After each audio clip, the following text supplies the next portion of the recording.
And we do not have much time, my friends, and our singular focus must be on reining in Israel's aggression on its neighbors and on getting an immediate ceasefire in Gaza to stem the catastrophic situation facing 2.3 million people ahead of another bleak winter.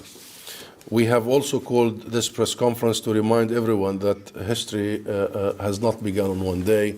This is ongoing for not only 365 days. We shall not just remember the horrific events of the last year.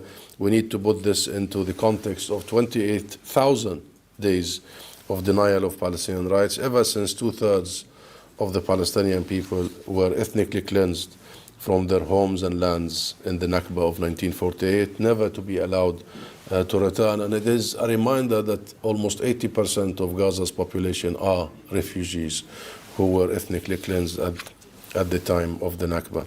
28,000 days of the denial of Palestinian rights and 67 years of an illegal occupation. We need to understand that the issue of Palestine cannot be resolved if we do not resolve the root causes, which, in addition to the right of return of our refugees, includes the Palestinian people's right to self-determination in a state of our own, which Israel has made absolutely clear it will never support. The most recent vote in the Israeli Knesset unequivocally confirmed this position.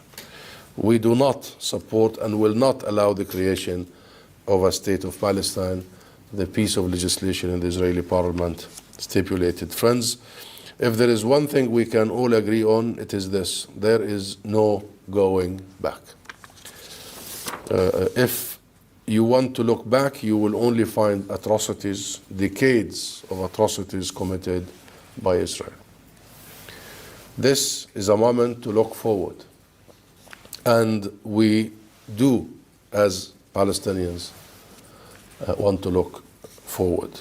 And the question is, what do we want? What is it? What is this whole fight about? To live in peace and dignity and have our rights, to see a better future for our children, just like everyone else. It's as simple, as humane as that. And what does Israel want? Do they know? What's the end game? Israel is engaged in a war not to defend itself or its people, but to defend its illegal occupation. And this includes a war on demolishing the entire global rules-based order. Israel's strategic outlook is entirely dominated by the use of sheer military power to impose its will rather than diplomacy to reach any agreement. This is why Israel has invaded Lebanon. It has invaded Lebanon to defend its aggression on Gaza. That's it. It is why it engaged in a war of extermination in Gaza, to defend its occupation in the West Bank, including Jerusalem, of course. And let us remember that Israel is engaged in an unprecedented onslaught in the West Bank. You have seen what happened only yesterday in Nablus, this summary execution. You are following what happened in Tulkarem and the use of airstrikes in cafes. You followed the invasion of the Jenin refugee camp and what is happening vis-a-vis the settler violence, settler terrorism on rampage, literally, in the West Bank, and the unprecedented levels of land appropriation and confiscation in the West Bank. And the numbers speak for themselves, my friends. Nearly 42,000 Palestinians, or almost 2% of Gaza's population, have been murdered. And the Lancet produced a conservative estimate, putting the real figure, including those killed of related causes because they cannot get medical attention or from famine and disease, at over 180,000. 90% of Gaza's 2.3 million people, that is 1.9 million people, have been displaced from their homes, and not just once, multiple times. Just this week, Israel issued a new evacuation order for the north of Gaza, declaring that everyone still there, an estimated 400,000, must move south. They aim to depopulate the entire north. Gaza's health sector has been decimated. According to the World Health Organization, some 1,000 health workers have been killed so far. Just 17 of Gaza's 36 hospitals are still in partial operation, but with dramatically reduced capacity. And this while the UN estimates that more than 22,000 people have suffered life-changing injuries and amputations for which there's simply no care. Israel has deliberately targeted the education sector. 80% of schools now and every single university in Gaza has been bombed or completely destroyed, leaving 625,000 school children with no education for the second year in a row. Industry, agriculture, public libraries, bakeries, infrastructure, international aid agencies, Israel has targeted them all. It is hindering the delivery of humanitarian aid, blocking 83% of food aid from entering Gaza, according to the Norwegian Refugee Council. 83% of humanitarian aid is currently, a year on, blocked. 500,000 people are in danger of starvation, and some 50,000 children are in urgent need for treatment from malnutrition. Israel has cut off electricity and fuel supplies and running water to Gaza, as you all have followed, and still the case a year on. You simply cannot look at footage from Gaza, not understand what Israel is doing. And if we want to take a stake of that horrible, horrific last year, we cannot be blind. You would have to be willfully blind if you don't know what is happening. It is a war of extermination. It is genocide, as the ICJ said that this is a plausible genocide and hence put Israel officially on trial for genocide. And what's more, Israel offers no political solution, no pathway to peace, to future horizon that isn't predicated on permanent occupation, continued violence, and impunity from law. It wants to bomb its way to unchallenged supremacy over us and over every country in the region. That's the only option they have. It does not have to be this way, my friends. There is a simple solution. In the illegal occupation, this has the backing not only of the entire Arab and Muslim world, but of the entire world, period. And for decades. It was most clearly expressed recently by the International Court of Justice, which was unequivocal that as per international law, Israel's occupation is unlawful and must end. Israel's settlements are illegal and must be dismantled, and it is the obligation of third states not to support in any way Israel's continued presence in the occupied West Bank, including, of course, East Jerusalem and the Gaza Strip. The UN's General Assembly overwhelmingly supported this ICJ position by a majority of more than 2/3 of the UN's member states, and further demanded that Israel and its illegal presence in occupied territory is illegal. 1 year.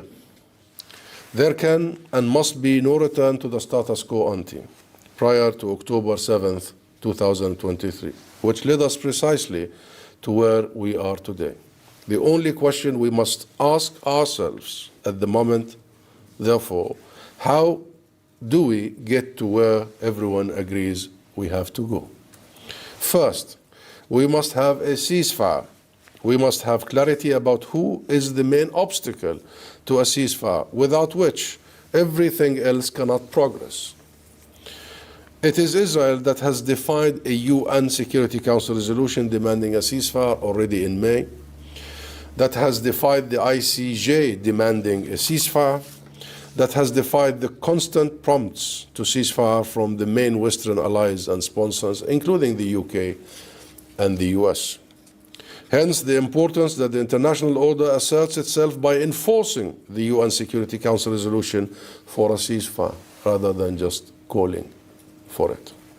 If Israel continues to reject the international law, Israel must be compelled to comply. There are clear mechanisms for this, and to its credit, the UK government has taken some tentative steps on this path. But a partial arms embargo has already proven to have little effect. Effective measures must include a full arms embargo, as called for recently by the French President Emmanuel Macron, as well as sanctions, of course. Such measures, however, must not be reached in a vacuum. We need clarity around the end game for everyone included, and including Israel.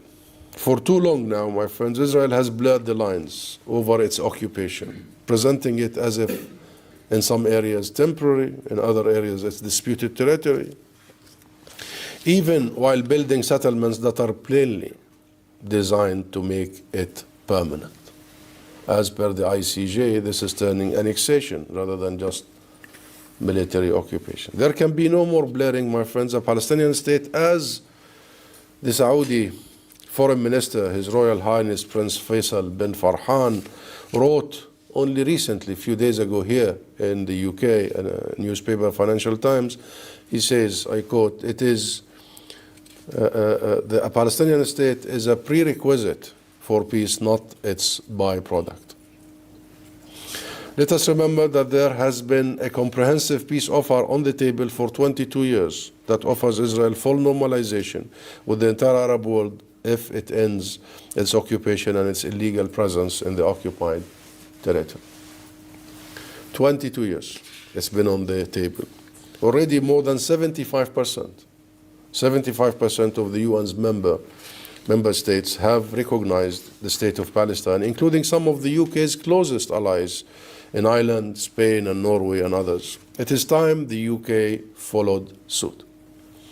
It is time Israel is disabused of any notion that it can continue with its law-breaking, its occupation, its war crimes, and its creeping annexation. And there must be consequences. The main reason we are here where we are today, for more than 7 decades and still counting, the world simply has allowed Israel to get away with breaking international law at will.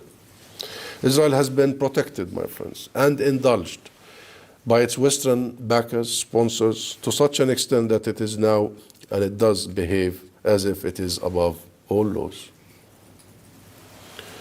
And this, by the way, this unconditional support to Israel by the US and the West in general is not bringing peace to Israel, security to Israel.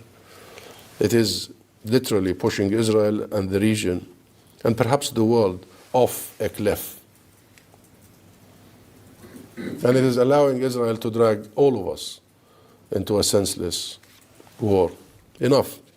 There must be accountability. There is no accountability. The lesson to everyone else will be clear. International law and the global rules-based order is meaningless.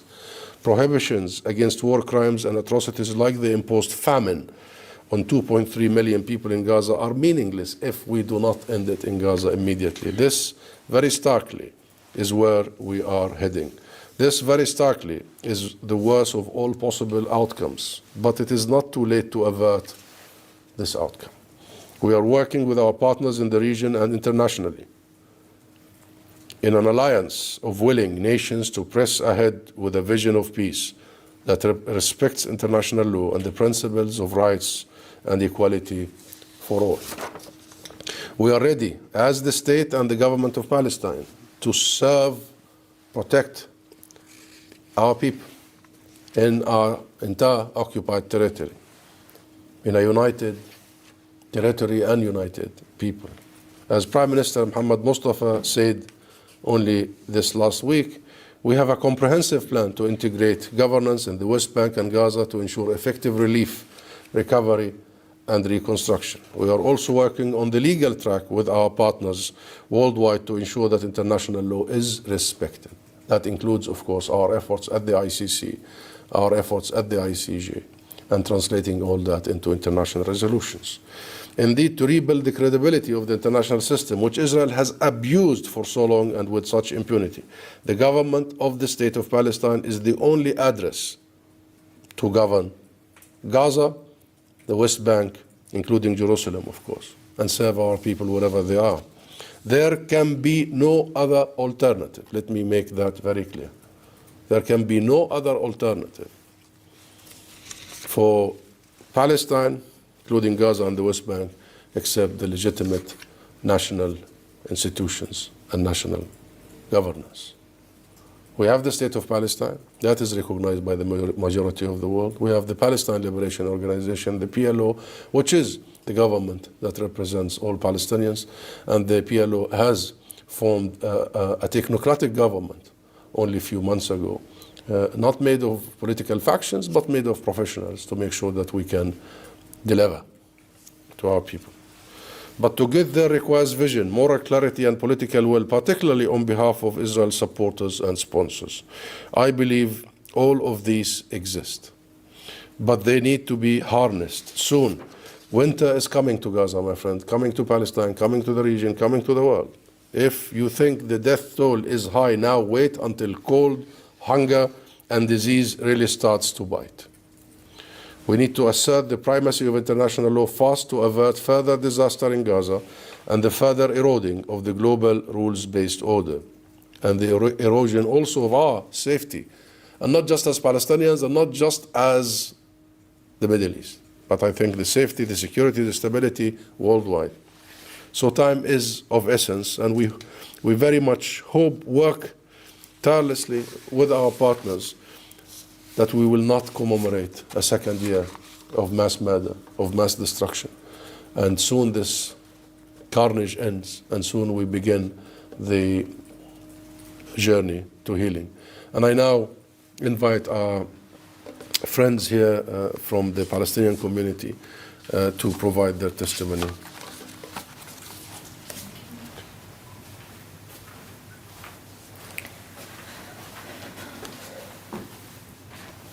Hi all. I stand in front of you today without a soul. After my soul was taken from me and scattered among memories and graves holding the bodies of my entire family. All of them were killed by the worst and most horrific occupation forces. They killed in a single missile, in a single house, where they had sought refuge in Nusayrat camp at my sister Aya's house, leaving behind their home in Shati camp, seeking safely as unarmed civilians from the genocide that began in northern Gaza.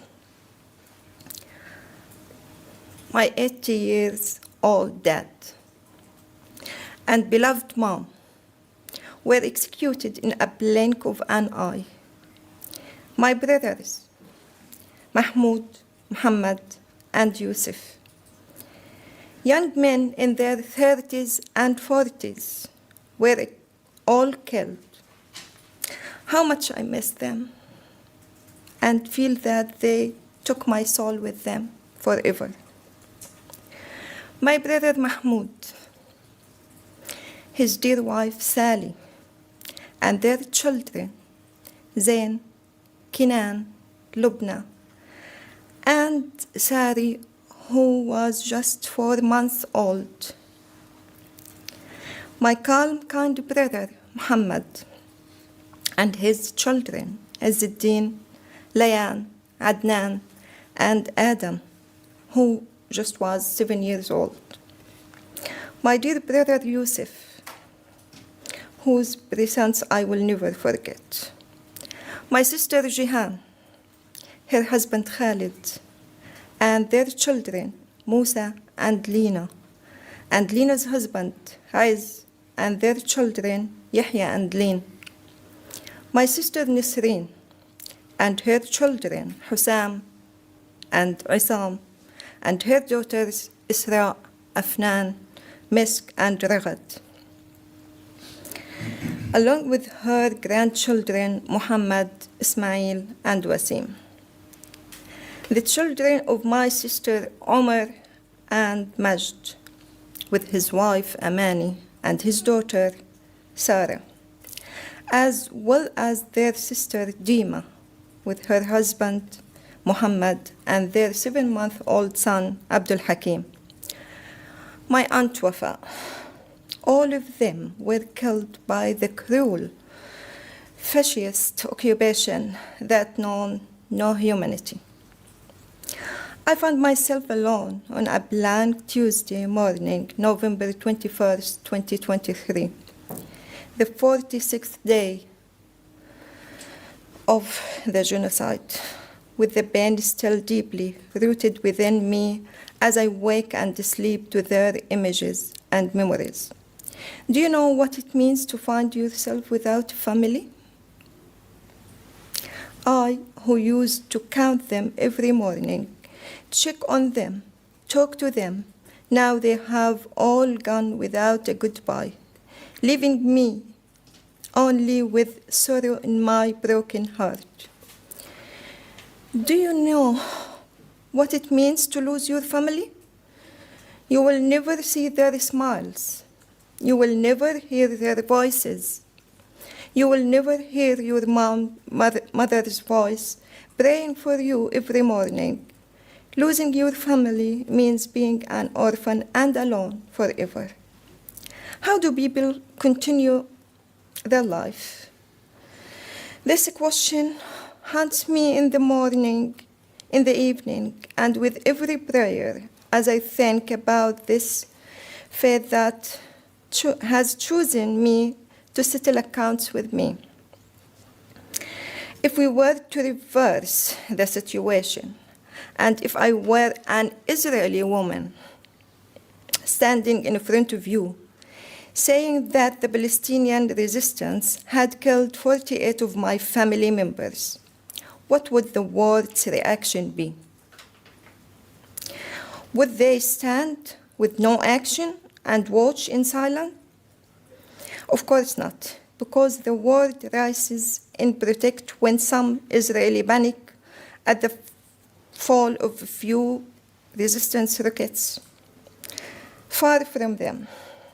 Yet, they turn a blind eye to the thousands of children and women being torn apart and killed every day in front of their eyes on TV, and they do nothing. They ask me if I can forgive. The question crushes me when the stream of memories floods my mind. These were 48 of my family members, my strength, my loved ones, 48 futures, 48 innocence, 48 dreams, 48 memories, each of them carried a part of me. We will pursue justice for them in every corner of history, in every court, and we will not let them escape. Until now, there is no time to be sad, because the war is not over and because we are always watching the news and what is coming and who will be killed every day. My message for you, all of you, if you have mom, dad, sisters, and brothers, just hug them and pray every day for God to protect them. At last, my story is one of thousands of stories lived by thousands of Palestinians in other countries who suffer from war and worry about their families, and I feel I have the strength to tell you my story. But the others, maybe they don't have this strength. Thank you for listening. Thank you.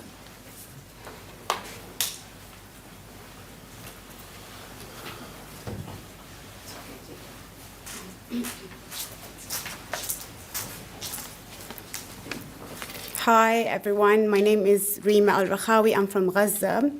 And just like everyone else, I lost a lot of family members.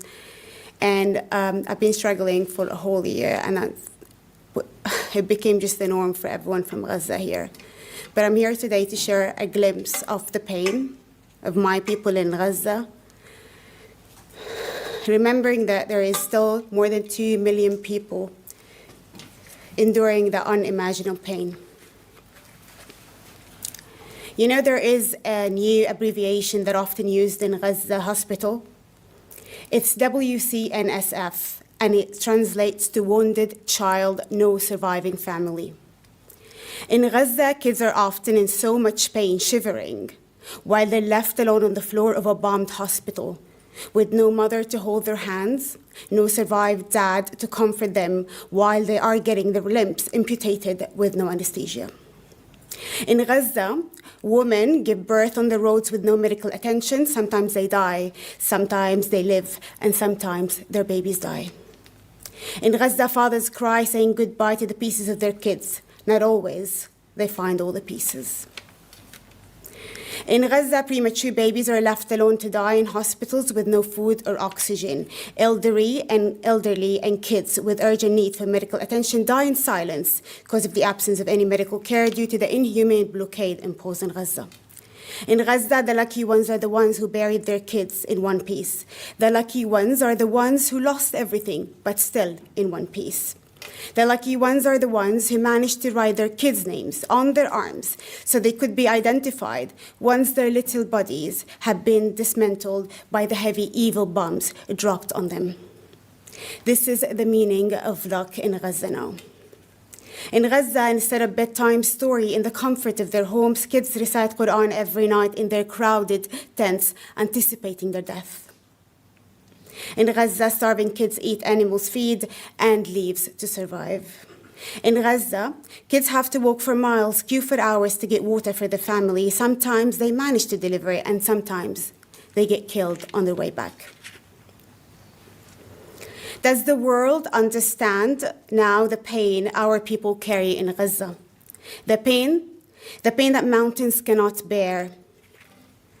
But has the world seen the unshakable faith my people have? Has the world seen the resilience and the strength? In Gaza, you're targeted, you're starved to death. You've lost your home, your kids, your family, your parents, your job, everything. But you still hold your head up high, raise your hands, and thank the Lord. You know, if you are from Gaza, you would know that we are very well oriented with pain. Pain is just a big part of our life. But oh, dear God, this pain is so painful. It's a pain that words cannot describe. It's a pain that only Palestinians would understand. And the pain we Palestinians in exile feel is a different taste of pain. It's agony, anguish, anxiety, bitterness, grief, loneliness, heartache, shock, sadness, torment, and non-stop worry. But above it all, it's the survivor guilt that we feel. It stabs us in the heart every single day. That's how paralyzed we feel. And to add insult to injury, every Palestinian who dared to appear in any Western media outlet was targeted, dehumanized with little empathy towards his loss and pain. He or she would be cornered and asked the one and only question that seemed to matter to the media here. Do you condemn? Today, and after a whole year of pain, agony, loss, grief, suffering, I'm thinking maybe we have earned just about enough empathy to qualify us to be considered humans whose lives matter. And I wonder, do you condemn bombing hospitals and UN schools? Do you condemn targeting journalists and medical crews? Do you condemn killing and detaining kids? Do you condemn starving a whole nation and cutting off all basic needs? Do you condemn the mass graves? Do you condemn killing Hind Rajab? Hind, a beautiful 6-year-old, crying for her life for hours while surrounded by her family members, dead bodies in a car facing an Israeli tank. Hind courageously recited Quran verses with the paramedics on the phone, waiting for them to come and help her as she begged, "Would you come? Please come. I'm scared. Would you come?" But in Gaza, paramedics get massacred while doing their job, and kids get slaughtered after being shot at for more than 355 times, according to the forensic. Do you condemn that? Or our lives are still deemed unworthy? We carry pain mountains cannot bear, but we will survive because that's what we always do. We survive. I would like to end today with the last words written by our poet, Rifat al-Hariri, before he was killed in Gaza last December. Rifat said, If I must die, you must live. To tell my story, to sell my things, to buy a piece of cloth and some strings. Make it white with a long tail. So a child somewhere in Gaza, while looking heaven in the eye, awaiting his dad, who left in a blaze and bid no one farewell, not even to his flesh, not even to himself, sees the kite, my kite you made, flying up above, and thinks for a moment an angel is there bringing love, back love. If I must die, let it bring hope, let it be a tale. Today, we make an oath to Rifat and every Palestinian in Gaza to live with love and hope, to continue walking their path to freedom, to live and tell our stories and their stories, to live the way we all love to live. Thank you.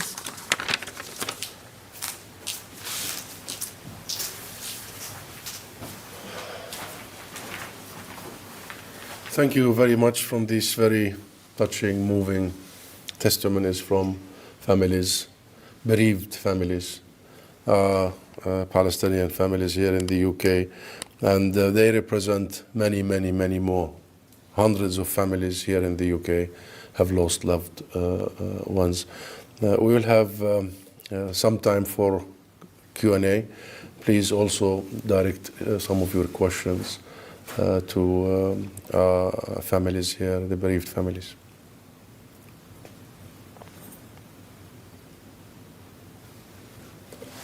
Hamish Marshall from the National. A couple of questions. You said that, and you outlined steps that you say would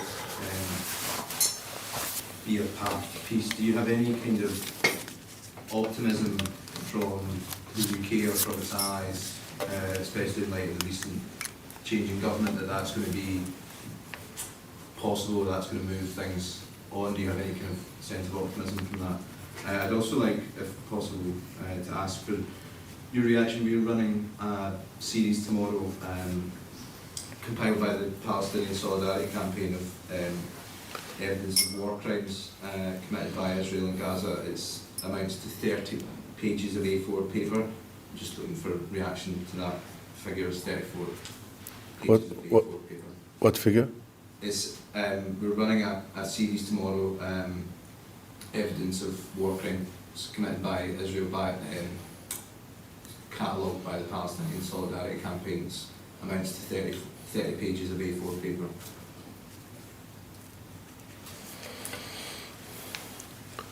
Well, that's too short, I think. If you really want to document Israel's war crimes, you may want to look at maybe hundreds of thousands of pages, literally hundreds of thousands of pages. I've seen Sky News did a good investigation on the Hind Rajab a couple of days ago, and I was with them in an interview after. And I did commend them, because Israel is not only committing war crimes, Israel is committing war crimes in the dark, because they thought that by preventing the international media, including yourself, from accessing Gaza, then they can do it without anyone noticing.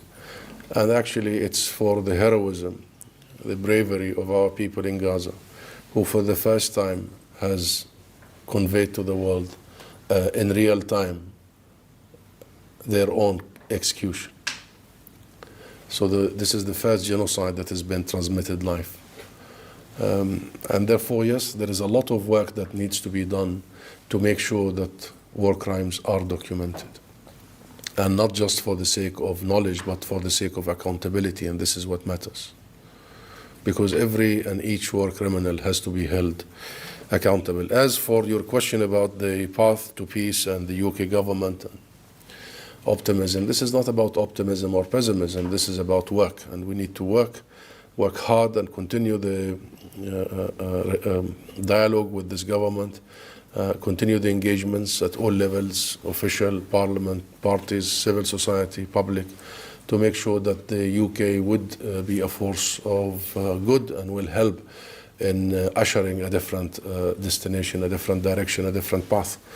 And what we are presenting to the UK government is very clear. On the one hand, we have got to respect the provisions of international law. That's the key thing, the rule of law. Rule of law, that's the starting point, that's the key.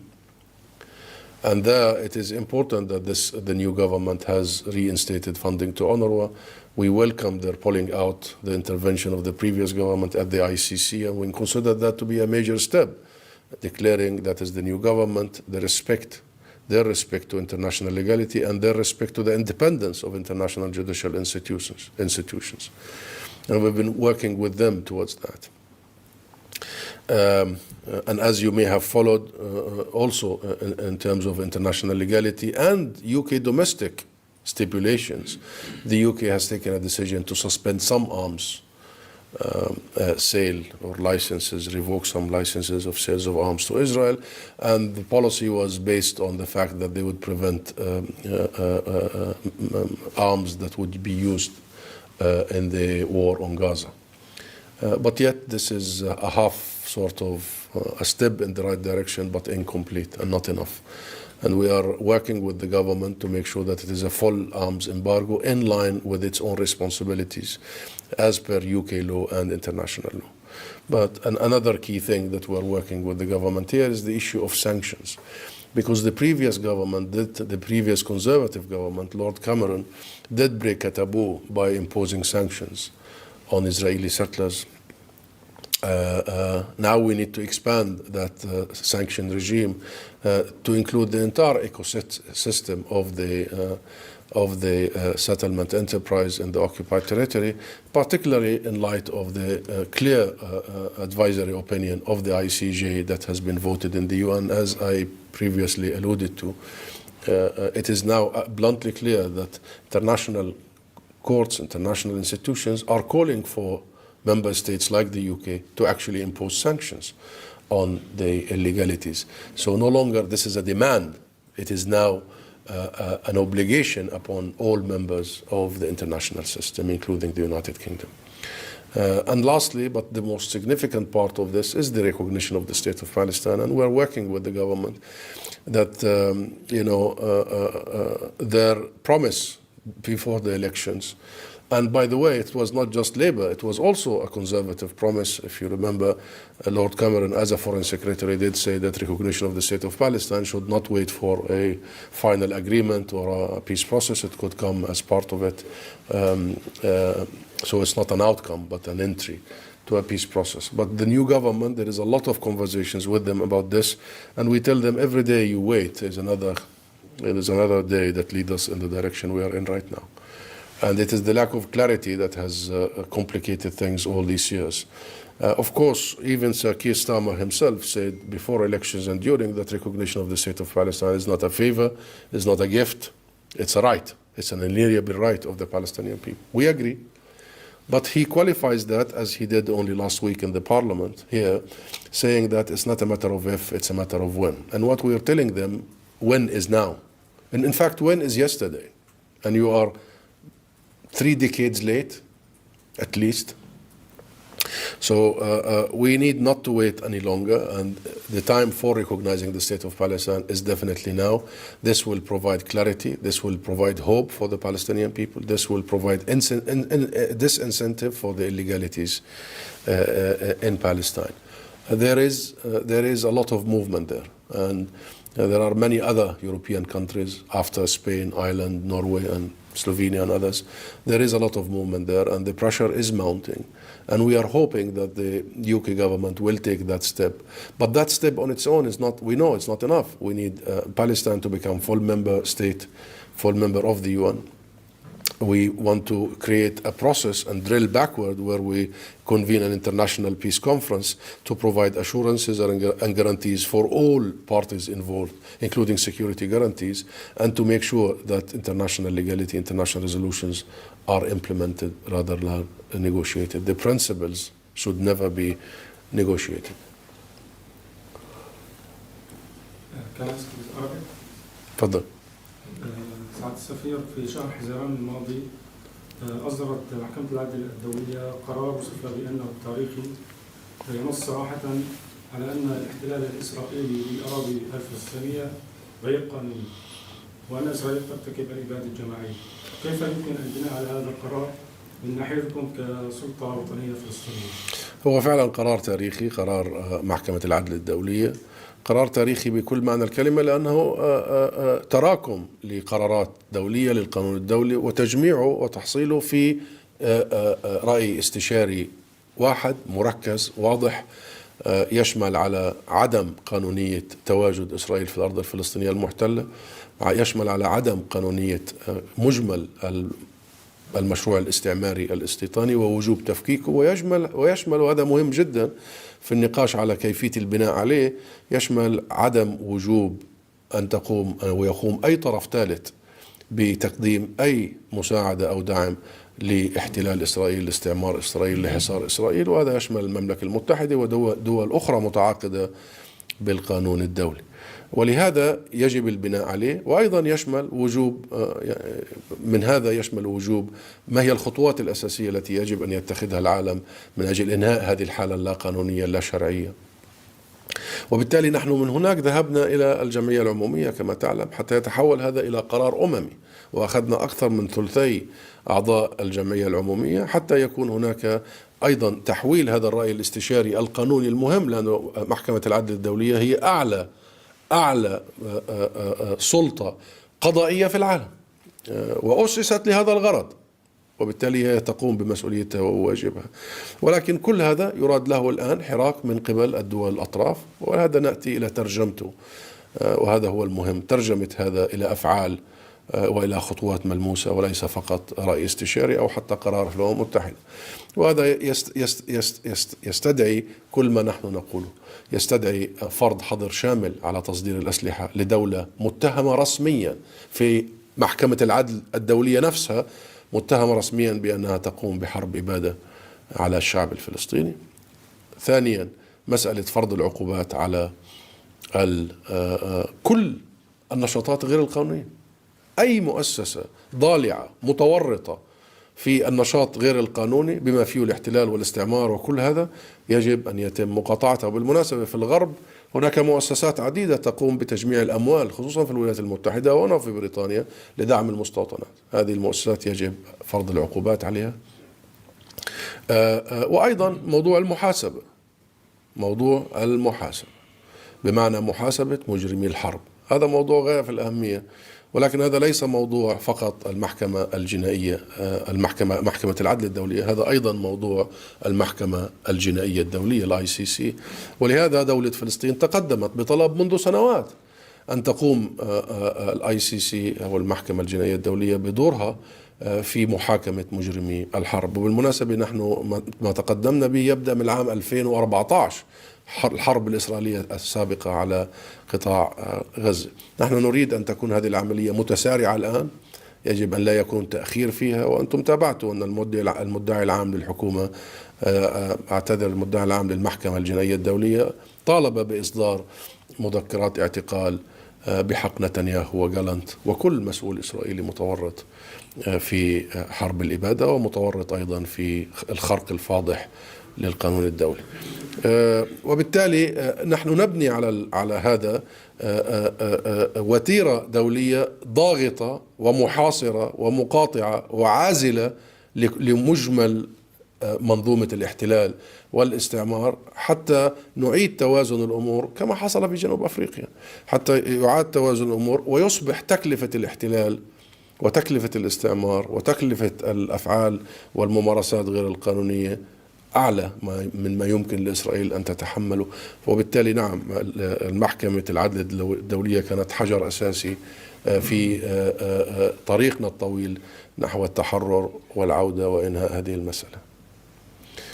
Patrick, did you understand all the explanations? I was just going to follow up on that point. Genuinely, you may have just answered this, in which case, apologies. But I also wanted to ask the two Palestinians whether they would like to explain a little bit about what winter means in terms of coming ahead in Gaza, what the impact would be. But I also wanted to ask you, Ambassador, about the talks that were in Cairo yesterday, and there's different reports as to whether any progress was made between Hamas and Fatah about trying to reconcile their differences. And I was wondering if you could tell me what your understanding of what progress was made or not. And so sort of first talks that I understand have been held since summer on this issue. Talks in Cairo are still ongoing, so we don't have a final outcome yet. But it is an indicator that there is a need to bring political factions and parties in Palestine together. And there is a need to sort out and hammer down any differences. That has been ongoing for some time. It included what happened in Beijing, and you have a statement after that meeting. But in the meantime, the most important thing is the Palestinian people have themselves as a united people, and they have their political system. So what is happening now is somewhere in the middle, as in sorting differences and disagreements between political parties and factions. Our political system is functioning and is there to represent all our people. With the success of this dialogue or without it. But of course, the success of this dialogue is reinforcing. But the state of Palestine is there, the PLO is there, that represents all Palestinians and ready to be in service of our people in Gaza and the West Bank, as I said. However, there is a momentum, there is in the region as well, to make sure that what happened over the last so many years in terms of Netanyahu and all that government feeding Palestinian division would end, and that Palestinians have one government, one legitimate address, and that legitimate address is in control of the entire united territory of Palestine and united people of Palestine. So we need to make sure that there is one government and one address for that matter, and that government already exists, and we want to make sure that all political parties support the work and the mandate of the one central Palestinian government. سألكوا سؤال. He asked a question about, he didn't, Patrick, what was the question again? I just wanted to get a sense from you about what winter will represent for people in Gaza. What winter will represent for people in Gaza? You want to answer?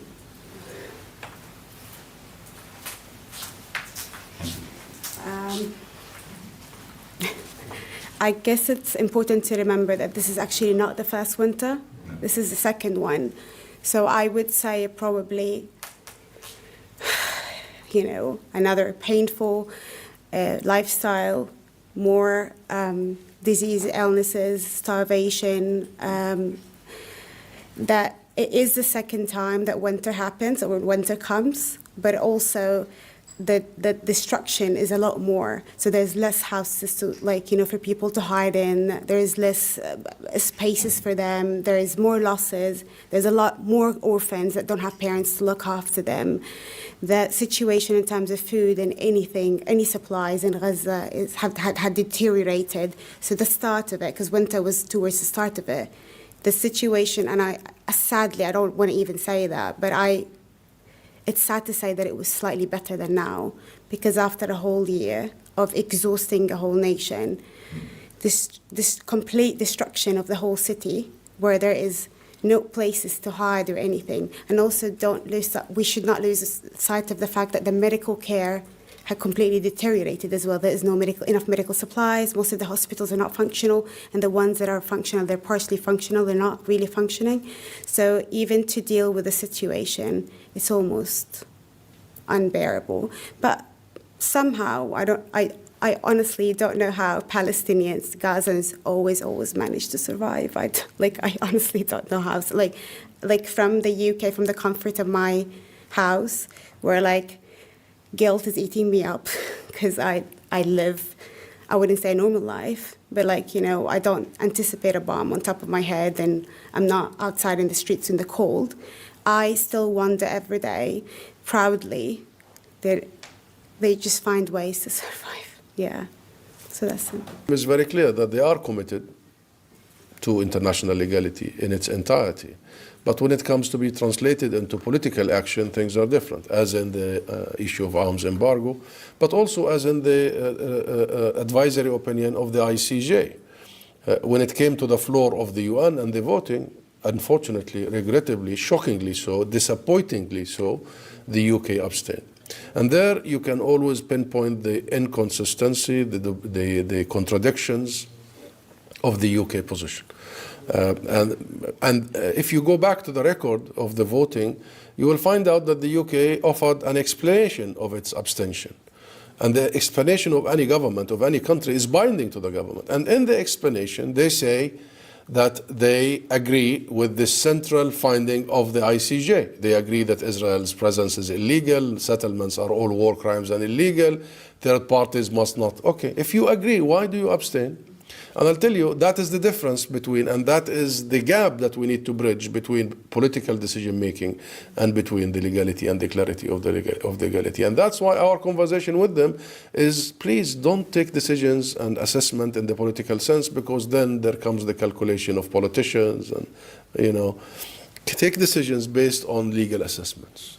And and protect yourself and protect everybody, and make it a policy on everything, not just on us. And I think we need to travel in that direction. That's the bottom line. There are good signs. There are good signs. Okay, we didn't get a full arms embargo, but we got,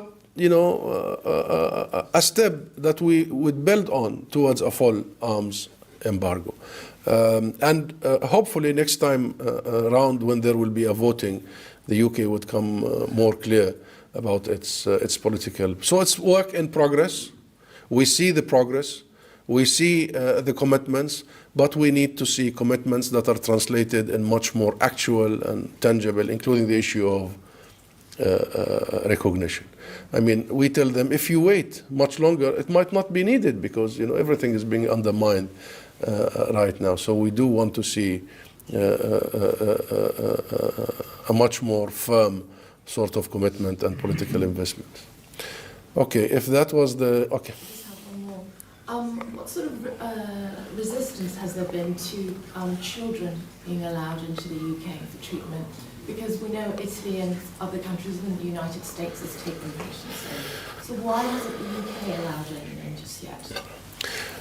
Well, I think they allowed a child here up in the north to come because he had an uncle, and the uncle, but this is a very real and serious humanitarian issue, and I think the UK should offer itself, not just to allow, but actually be proactive in offering children who have severe, injuries, need mutilations, need reconstruction, and the UK is very well, equipped with reconstruction of certain parts of the human body, particularly for children. So yes, that humanitarian side need to be worked with, and there are a few institutions here, particularly in the civil society, who have been pushing in that direction in coordination with us. And the government haven't reached out. We would want to see more from the British government about this particular issue. Yes, we would want to see more, much more. Okay, thank you very much.